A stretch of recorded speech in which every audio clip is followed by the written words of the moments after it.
Ever wondered about the most important name in the universe? I mean, the one that's been both revered and, kind of surprisingly, intentionally obscured for centuries. Today, you're about to go on a journey with us to uncover some pretty profound secrets of the divine name, hidden right there in plain sight.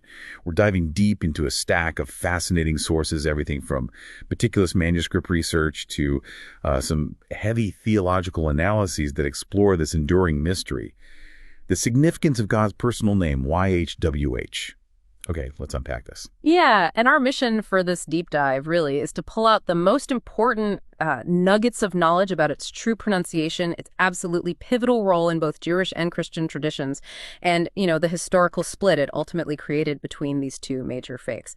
By the end, you'll get a quick but hopefully thorough understanding of why this name is so central to understanding ancient texts and, frankly, modern beliefs without getting totally bogged down in information overload. So let's kick off with something, well, genuinely groundbreaking.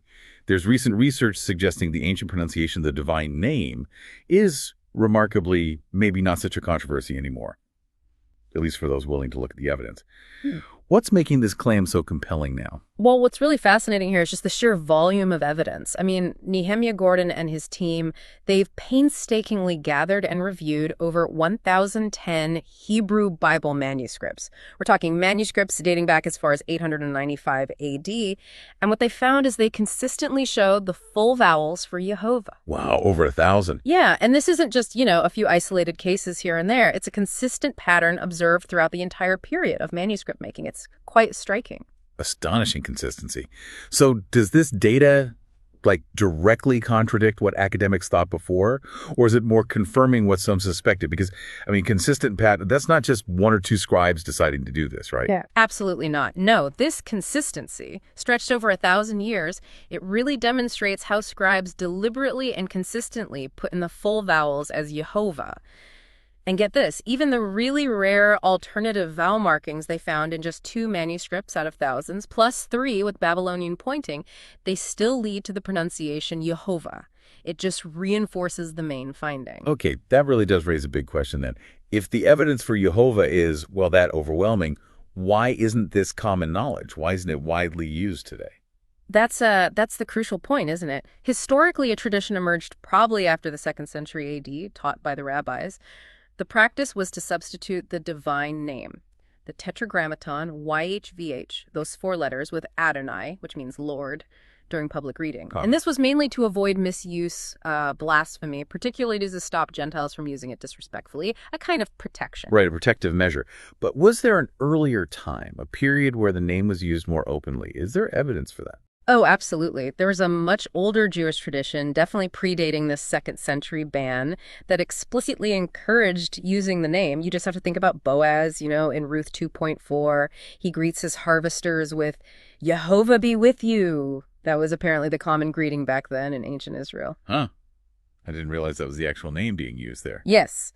And this older practice, it was actively suppressed. Most notably, you have the martyrdom of Rabbi Hananiah ben Teradian. He was burned at the stake by the Romans around 138 AD, specifically for publicly proclaiming the name Jehovah. This kind of persecution, understandably, led the rabbis to adapt for self-preservation. They likely thought it was a temporary measure, until the Messiah came. So fast forward to today. What does all this history mean for our English Bibles? Has this ancient name just been lost in translation for most readers? Largely, yes, that's fair to say. It's interesting, the original 1611 King James Version actually did include Jehovah, Ihovah, with the spelling then on its title page, and in 7 specific verses. 7 verses, like which ones? Like Psalm 83.18, which says, Thou whose name alone is Jehovah. But yeah, most modern translations, they replaced it with Lord in all caps. And often, the average reader has absolutely no idea that substitution happened.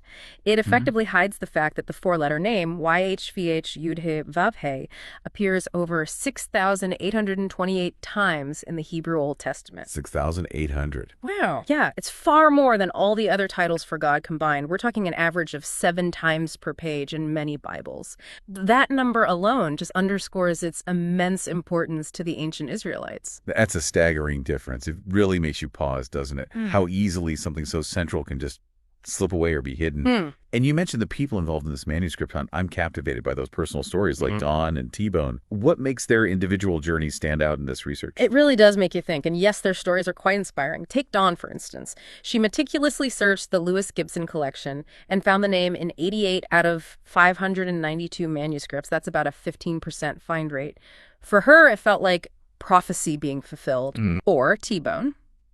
Now, he's not a Hebrew scholar, admits it freely, but he identified the name in over 700 manuscripts with a much higher find rate in the collections he looked at. Why? He said he just wanted to see it for myself. Yeah. He's from Missouri, the Show Me State. I love it. Right. And their dedication, it highlights something profound. Recognizing the name isn't just for academic experts. It reflects this deep, personal yearning for truth. And importantly, they both confirm their extensive searches found 0 manuscripts with the vowels for Yahweh, and only those 2 rare ones with alternative vowels that still pointed to Jehovah. It just keeps reinforcing the findings. It's intensive work, mind you, reviewing thousands of manuscripts. The general find rate seems to be roughly 1 in 5. Okay, so if this pronunciation, Jehovah, is so overwhelmingly evident in the manuscripts, what's the biggest potential shift here? What's the core insight this brings beyond just correcting a historical footnote? Well, it's really not just about getting a sound right. It's more about potentially reclaiming a direct personal connection to the divine that seems to have been intentionally obscured for a very long time. It could fundamentally reshape how we understand these ancient texts and maybe even how faith is practiced today. And stepping back, this knowledge connects deeply with prophecies, doesn't it? Like which ones? Like in Zechariah 14.9, it speaks of a future time when Jehovah shall be king over the entire earth and his name will be one. And Zephaniah 3.9 adds that the nations will be given a pure tongue so they can all call upon the name of Jehovah. Even the Talmud hints at this. It suggests that in the world to come, the Messianic age, the name will be written Jehovah and read Jehovah. So it really sounds like a restoration of something absolutely essential that was lost or suppressed. What kind of impact is this rediscovery having now? Are you seeing it resonate with people in different places? Any stories? It certainly feels like a restoration. And yes, the impact is fascinating. There's this anecdote of a South African pastor who dreamt of the 4 Hebrew letters, YHVH, before even knowing what they were.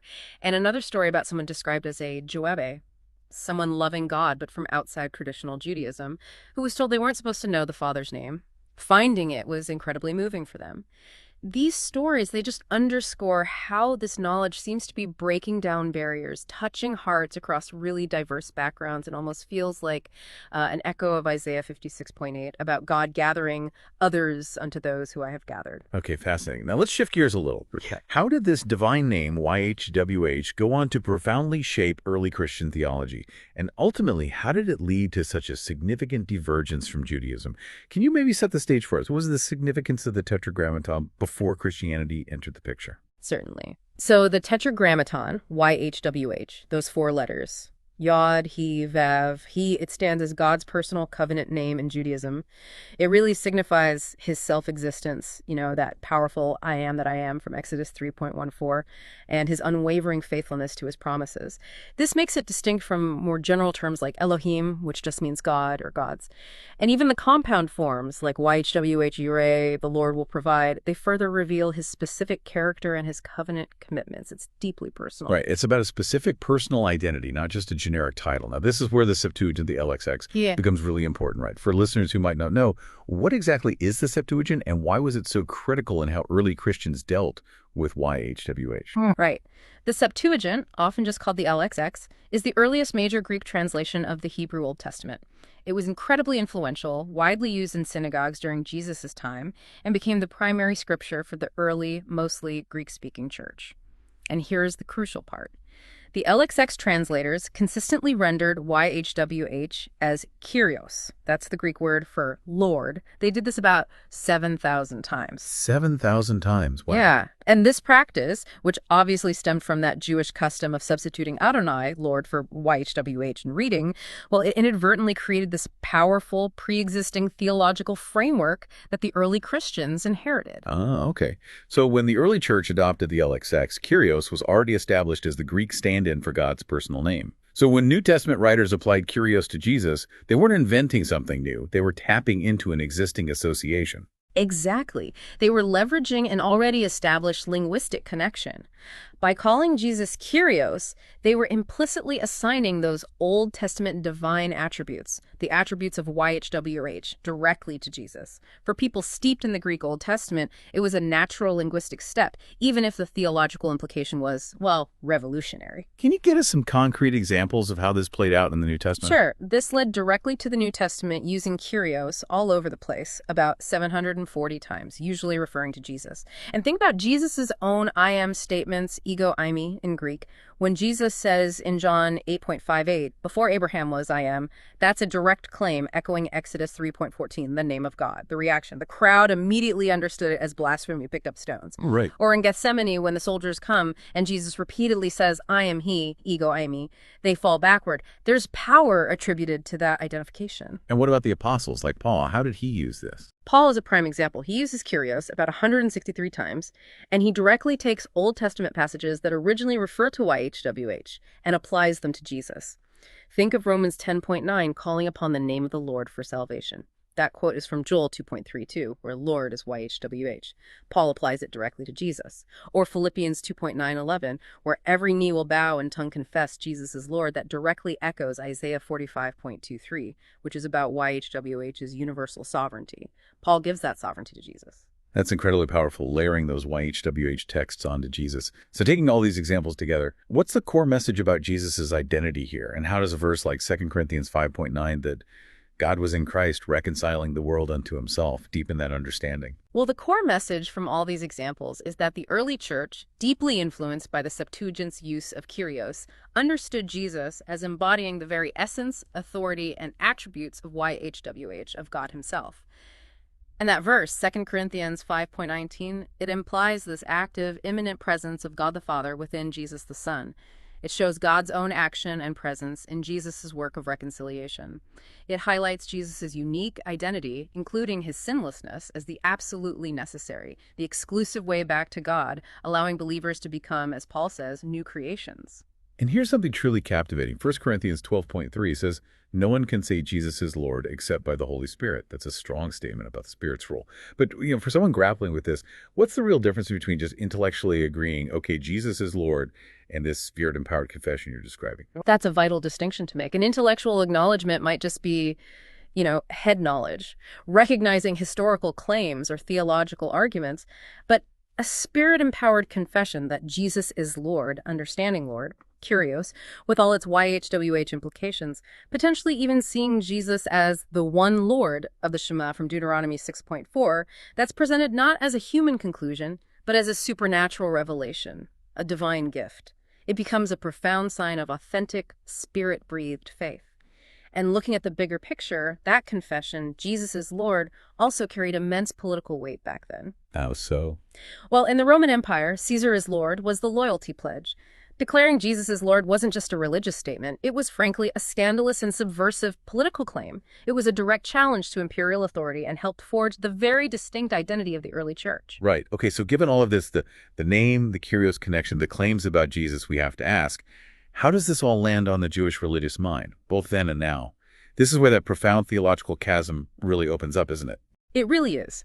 At the absolute core of Jewish belief is unwavering monotheism. The belief in the absolute unity, the singularity, the indivisibility of God. The Shema from Deuteronomy 6.4, Hear, O Israel, the Lord our God, the Lord is one. That's the foundational declaration. It emphasizes God as one, indivisible and fundamentally incorporeal without a body. So from that foundational Jewish perspective, the Christian assertion of Jesus' divinity, calling him YHWH, or God incarnate, or part of a trinity that directly contradicts this core principle of God's absolute oneness. Precisely. It's viewed as fundamentally incompatible with monotheism, often seen as a form of idolatry or at the very least blasphemy. Jewish theology is explicit. God has no body, it's incorporeal. Worshipping a person is strictly forbidden. Okay, so the divine claim is a major hurdle. Is that the only reason for the Jewish rejection of Jesus as Messiah, or are there other critical factors involved? That's a very important question. No, it's not solely based on the divine claims, although those are central. The rejection is also deeply rooted in Jewish eschatology, the understanding of end times and what the Messiah is supposed to do. Judaism has specific, established criteria for the Messiah, based on prophetic texts. The true Messiah is expected to be a human leader, a descendant of King David, and his coming will bring about concrete, observable, world-changing events that, from the Jewish perspective, haven't happened yet. What kind of events are we talking about? He's expected to rebuild the third temple in Jerusalem, usher in an era of universal peace and understanding, a messianic age where the knowledge of God fills the earth, gather all the Jewish exiles back to the land of Israel, and reign as a king, establishing God's kingdom on earth. And looking at Jesus' life through that lens. From that perspective, Jesus simply did not fulfill the job description. He lived and died while the Second Temple was still standing. He never reigned as a political king. No era of universal peace or universal knowledge of God followed his life. Yeah. He died without accomplishing these specific, expected messianic tasks. So the whole Christian concept of a divine Messiah who needs a second coming to finish the job, that just doesn't align with traditional Jewish messianic expectations. Exactly. That concept is entirely alien to mainstream Jewish messianic thought. The Messiah is expected to accomplish these things in his lifetime. And this ties into salvation, too. In Judaism, salvation generally comes through obedience to Torah, God's law, and maintaining that covenant relationship with God. There isn't a concept of substitutionary atonement for sin, one person dying for the sins of others, which is absolutely central to Christian theology. This difference alone creates a huge theological gap. Wow. What an incredible deep dive into the divine name.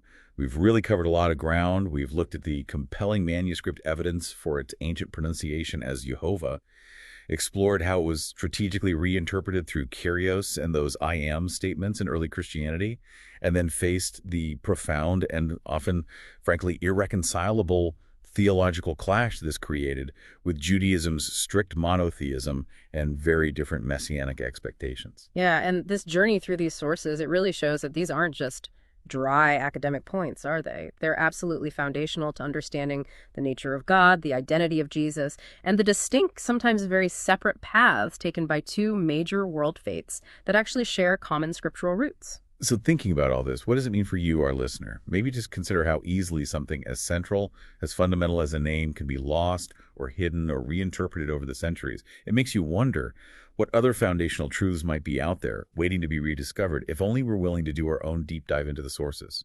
It's true. We've explored the, overwhelming manuscript evidence pointing to Jehovah and seen how early Christians powerfully connected Kyrios to Jesus.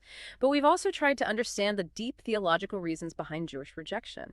It leaves us, perhaps, with a final provocative thought. In a world that seems to be constantly craving ultimate truth, what responsibility do we actually have to diligently seek out the original sources, to understand their full context, even and maybe especially if it challenges our own preconceptions or the traditions we've inherited?